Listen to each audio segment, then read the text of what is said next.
No, you imagine living your whole life with this little boy, this boy who you love more than yourself, and having an idea that something went on, but being powerless to do anything about it.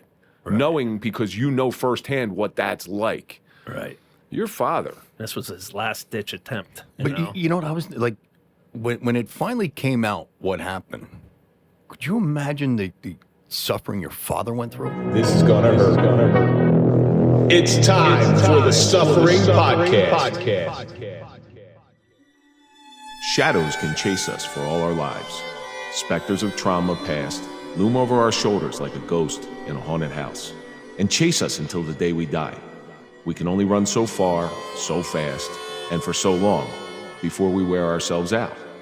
Unless you pivot and face your shadow, turning directly into its horrifying memory and showing the injury that it cannot define you any longer. Once you're able to shackle and control your shadow, you can begin to use it as your strength. Looking up to this giant and saying, "You didn't beat me. I was able to take you down. I am better than you." The best revenge is to be unlike they who caused the injury. I'm Kevin Donaldson here with Mike Failace, and on this episode of the Suffering Podcast, we sit down with Clark Fredericks to discuss the suffering of revenge. Clark knows all too well about the subject of revenge, and we're going to get into some really deep shit today. Yeah, I see what you're trying to do to me now.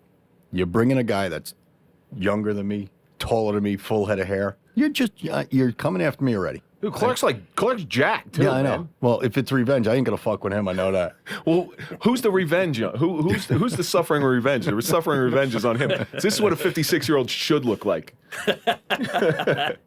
Well, first I want to thank our marquee sponsor. That's Toyota of Hackensack. We buy our cars from Toyota because we're always treated like family. We're not a number. Go to toyotahackensack.com and let them find you a car. Thank you so much for coming in today, Clark. I really do appreciate it. Yeah, brother. My pleasure. Before we get into anything, we take questions from our audience. Yep. So this week's social media question comes from Gerald. You said Gerald's from North Arlington, so he's a Jersey boy. It says, "What's your biggest regret, and what did you learn from it?" Clark, you're our guest today. Why don't you lead it off?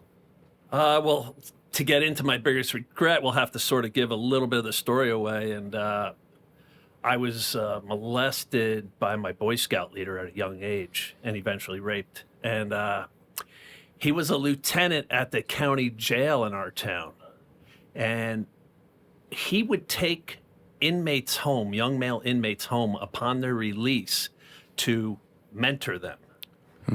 Oh, is that what they call it these days? With his penis. Yeah. And in the middle of the night, I grew up in this little town in Sussex County called Stillwater. And these inmates would run out of his house in the middle of the night and hitchhike, and people in Stillwater would pick them up, and they'd be like, this guy from the jail, he offered me a place to get back on my feet, and in the middle of the night I wake up and he's on top of me. Oh, shit. And the residents of Stillwater are like, holy crow, and it just spread around like wildfire. And my dad caught wind of it. And I came home from school, and this was after I had been raped. And my father sat me down and he said, "Son, I can't believe what I'm hearing about Dennis Pegg. I'm hearing he was taking inmates home from the jail and molesting them at his house. And people in town have picked up hitchhikers that ran from his house in the middle of the night, and told them what happened. And I just want you to tell me, did he ever touch you?" And I'm 13. Going through changes in your body. And I just, a year before, got horribly, horribly raped. We'll get into it, but I couldn't bring myself to tell him. And that's like, I've had this out of control, off the charts life. And I thought I had a ton of regrets, but I really don't. But I regret at 13, and I know I was a young kid, but if I had told my father then what happened, my life would have went drastically different. Yeah. I could have began healing immediately. It's so scary because I have a child that's about to turn 13. And I sit him down often and I talk to him on things. Hey, look, this is what you got to look out for. You got to let us know right away. There's no shame in it. You know, we'll take care of stuff like that. Bro, you just scared the shit out of me. Man, and by the way, that was my biggest regret. Whatever regrets we got, I regret not clipping my nails today or something. Yeah, I mean, geez, pale in comparison to this. Mike, I'm laying this one off on you because you got to follow that. Yeah. Okay. Well, I always say that one of the biggest regrets of my life is when I was younger. I wound up leaving college, and I really didn't have much direction. You know, I was popping in from job to job, and I wanted to go into the Marine Corps. And I came home. I took my test for it and everything, and I told my mother I was going to go to the Marines. She broke down hysterical crying. I never did it. One of the biggest regrets of my life.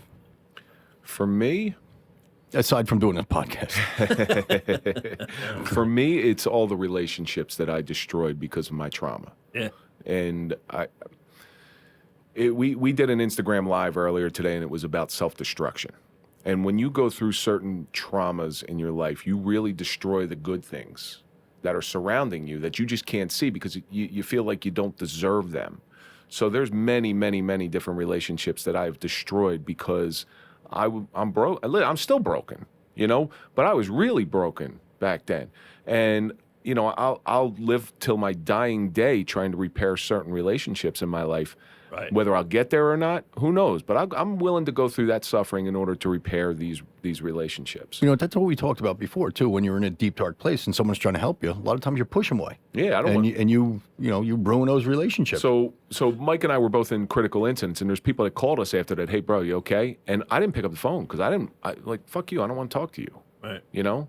Did that ever happen to you where somebody, especially later in life, as stuff started coming out, that you just sort of pushed them away? Oh, I pushed, you know, before I murdered, I was content to just be alone in my house, isolating myself with drugs and alcohol. I didn't want friends. I didn't want family. I just wanted to self-destruct, be left alone, let me get high. If I die, I didn't care at that point. Just leave me alone. So, yeah, absolutely. You I know that all too well. Yeah. You just you sit in that chair sit and in you're that like, chair and you don't want to do if I don't anything. wake up tomorrow, that's a good thing. I always said that. Taxes are coming in, phone calls are coming in. You're just like, no way. I always said going through my incident, I always said I was never suicidal. I went to bed every night saying, you know what, if I don't wake up tomorrow, it's probably not a bad thing. You know, the funny thing about that is there are people that reached out to me that I didn't expect to reach out to me. I of course, pushed them away. But then there were people who I would have expected to reach out to me that didn't. And I kind of held that against them, like, you son of a bitch. But being removed from it as far as I did, I understand. Like, what are they going to say? Like, to you, like, if you and I grew up together and I found out what happened to you, what the fuck do you say? Hey, dude, I'm sorry, the guy was a kid toucher. You know, right. What do you say to that? So I see both sides of it. Yeah, you know, when you keep something a secret, it takes on a life of its own. And I became this other persona. Yep. And, you know, like in college, you know, I met the girl of my dreams, and yet, you know, she said, you know, like, I would just get distant on her, like be right in front of her laying in bed and like I'm staring off, and she's like, where are you right now? And I'll be like, I don't know what you're talking about. And because that was your norm, so you didn't think anything was different. But when other people start realizing it, right? Well, you know, we're all of the age where we all remember the song that played every 10 minutes on MTV. Every rose has its thorn by Poison. You know, it's we're lying side by side, but we feel miles apart inside, or something like that. And I understand. I didn't understand that song when it came out, but I understand that now. I really do. Like, you know, that sums it up right there. Yeah, it does. You know? It does. So you grew up in Stillwater. Yeah. You talked about your dad sitting you down, which is a good thing. Was he a good dad? Yeah. You know, my dad struggled. My dad, you know, I was raised in a middle class family. Mm-hmm. You know, it was a good family. My dad struggled with alcohol. Until I was like 17, he got sober, and he was sober for the rest of his life. And on his deathbed, he's been dead like 23 years now. On his deathbed, he felt the need to confess to me that he was molested by a Catholic priest. Wow. And yeah, and that answered why he struggled with alcohol early on. And These old timers didn't have what we have now with therapy. They don't have the and resources. No. And you know what? Part of me thinks he told me that because he suspected something with me, and he wanted to try to spur me into, speaking out too. No, you imagine living your whole life with this little boy, this boy who you love more than yourself, and having an idea that something went on, but being powerless to do anything about it. Right. Knowing because you know firsthand what that's like. Right. Your father. This was his last ditch attempt. You know what I was like, when it finally came out what happened, could you imagine the suffering your father went through? Knowing that happened to him back then too. He had to relive all those memories again. Knowing the pain and suffering that he went through, and then seeing his own flesh and blood do it too. Well, my father was dead before everything came out about me. But if he suspected before he died, is what I'm saying. Yeah. And I mentioned that first time he asked me again, like another year or so later, because a lady from our town worked at a Dunkin' Donuts, and my father went in for a coffee and was talking to her, and she told my father how her son was raped by Dennis Pegg. And my father came home. And this time, though, when he sat me down, he said, before you answer my question, I just want you to know you'll never have to go to the police and you'll never have to testify in court. I will take care of Dennis Pegg myself. You just tell me, did he ever touch you? Bro, so my father's basically telling me he's going to go kill him. I love your father. I'm dead serious. I absolutely love him. Isn't that like every parent, though? Like, if everybody says, if I ever found out this happened to my kid, I'd kill the fucking guy. Well, that's so really what it comes down to. Funny story about that is when we lived in my first house, my oldest was born, and there was a guy. He was always high, he was always drunk, driving. I lived in a small residential street, which was 25, always driving 40, 50 miles an hour down the street. I remember first time I said, "Hey, look, bro, can you slow down? I got small kids. Don't speed down here." He kept doing it. So one day I grabbed him. I said, "Look, bro, I love my kids more than I love my freedom. I will fucking kill you, and not think twice about it, and sit in a jail cell happily if you hurt my kids." And he never drove down the street again. Like I said, I'm not being euphemistic. I will kill you if you ever do that. Thankfully, it didn't happen, and I didn't have to act on that, but that's how much I loved my kids. I still love them, still love them. So what we all know, we're here to talk because you went through something. You went through every parent's nightmare and every child's nightmare. Yeah, it was absolute horror. Now, walk us through the process in the beginning. You said he was a Boy Scout leader. Yeah. And this is the reason. Nothing against the Boy Scouts of America, because I think they do some good things, but it's like a breeding ground because it happens a lot. It was for decades. It was. I worked in New Jersey to get the statute of limitations law overturned, and the Boy Scouts ended up declaring bankruptcy. And 82,000 people came forward, and filed lawsuits against them. That's just the ones that came forward. It's probably 10 times that amount who the other ones still can't address it. It's got to be tough to come forward with something like that. Do you think any of them ever came forward out of maybe it didn't happen and they just wanted to be part of that? Latch on to a lawsuit. I'm sure you get a handful of them. If it's one that was molested, that's bad enough. There's processes you have to go through to weed that out. And you have to, I had to fill out a 12-page form in the bankruptcy lawsuit. And, you got to answer a lot of questions. If you're just bullshitting to get some money, they'll be able to see that. You were in that lawsuit, weren't you? I was. He's one of those latch-on guys. He hears money out there. Let me go get him. Even the Boy Scout lawsuit isn't off bounds for him? Nah. Holy hell. He took it to a real deep, dark place. See, Clark, a lot of times I just let him talk, and he sinks himself. Just digs his own grave right there. Well, you were talking about regrets before. Putting my foot in my mouth quite a few times. One of my big regrets. But how? All right, where were we? Clark fits right into this podcast, by the way. I mean, it's like he's been here forever. We are going to look for a new partner one day. So how did it start? You always hear about grooming. Like that's the buzz term now. I'll get through it quick for you, since we're limited time. But I had an older brother, 6 years older than me, and he was in the Scouts. And this guy, predators have to befriend the family. And this guy befriended our family. And when I say befriended, we took him in. We were the sheep. We had prime hunting land. He hunted with us every year, deer hunted. He spent all the holidays with us. Back then, my parents owned a restaurant. My father put on big Sunday night meals, and he would come and drink wine and tell stories about beating inmates at the jail. He got into a serious car crash, and my mother insisted he recuperate at our house so she could bathe him and feed him and mend him back to health. And meanwhile, the wheels are just churning in this guy's head. I was born with a hole in my heart. At age 6, the doctors came to my parents and said, we've been monitoring Clark. His hole has grown to the size of a $50. We have to operate within the next 6 months. So I went into Mount Sinai Hospital in the city and had open heart surgery at age 7. I have keloid condition where my scar is raised up. My parents were so proud of me for surviving this open heart surgery. My scar was pronounced, and it looked like a zipper. And they would have me do what is like a peep show and lift my shirt to all their friends, collect a quarter, and they would be like, show your zipper. So like here I'm doing this peep show to all their friends all the time. Little 7-year-old Clark survived this open heart surgery collecting quarters. One of their friends was Dennis Pegg.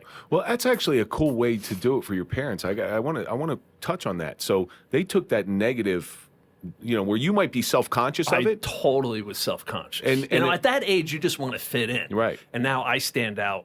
Plus, it's keloid. It's raised up. It's bigger.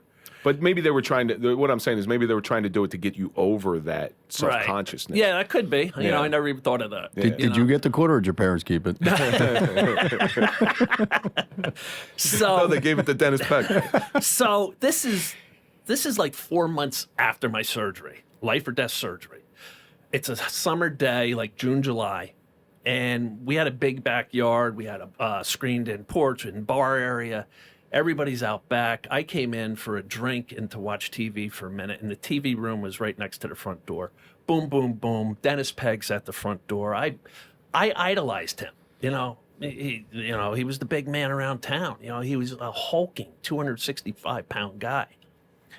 And I let him in. He's like, hey, little buddy, tussles my hair. Where is everybody? I'm like, they're out back. What are you doing? I'm watching TV for a minute. Oh, let's sit. And he's like, hey, I got a quarter. Let me see your scar. So I'm like, sure, Dan. I lift my shirt up to my chin. And he's like, I've never seen a scar so raised up like yours. How about I give you $1? You let me touch it. I'm like, sure, why not? It's $1. Yeah. Sure. So at that age.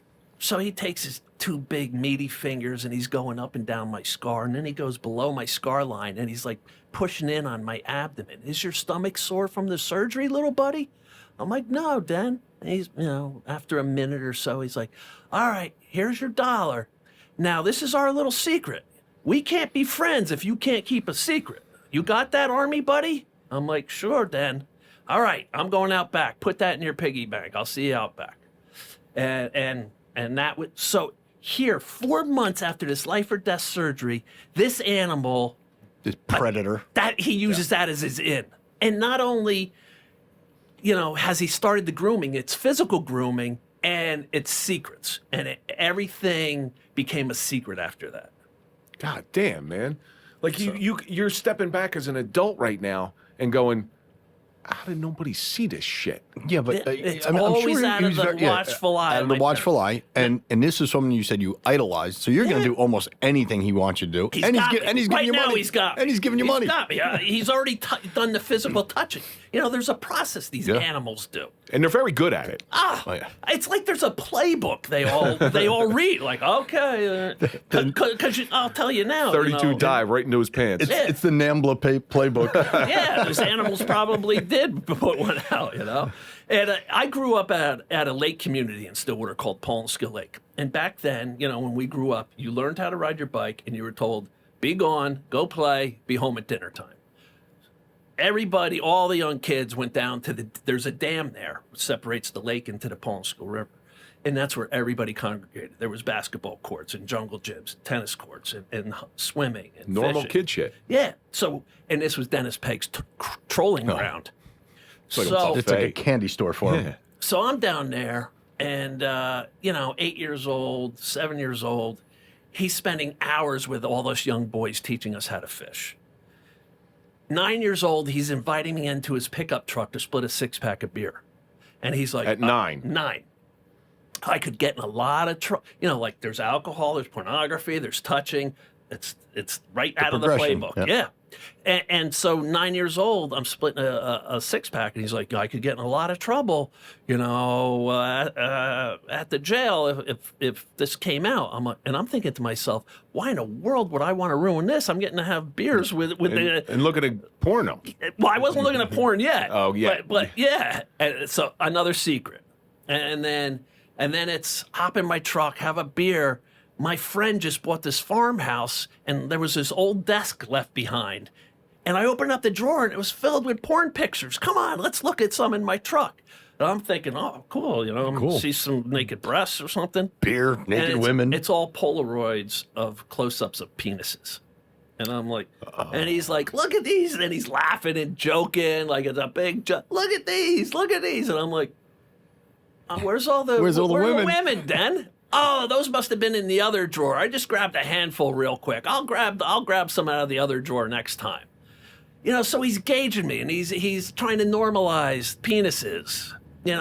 He always was taking trips out west, and he went to Yellowstone Park one time, and he came back down at the lake again. Everything's down at the lake, and he's like, oh, I just got back from Yellowstone, and back then the Marlboro Man was the epitome of cool. Ultra masculine. Yeah. He tells me, oh, on the trip I met the Marlboro Man. And what a great guy. And would you believe he shared with me that he's gay? And it didn't bother me in the least. He was the greatest guy. We went to dinner 3 nights in a row. I don't know if he ever met the friggin' Marlboro Man or Marlboro Man's Great gay, story. But You're young and impressionable now. He's bringing you closer in. Right. You're meeting another idol. Right, and normalizing male-on-male behavior. And another secret. And then, at the dam area where we used to congregate, on the other side of Stillwater by his house, is another fishing area by the grist mill.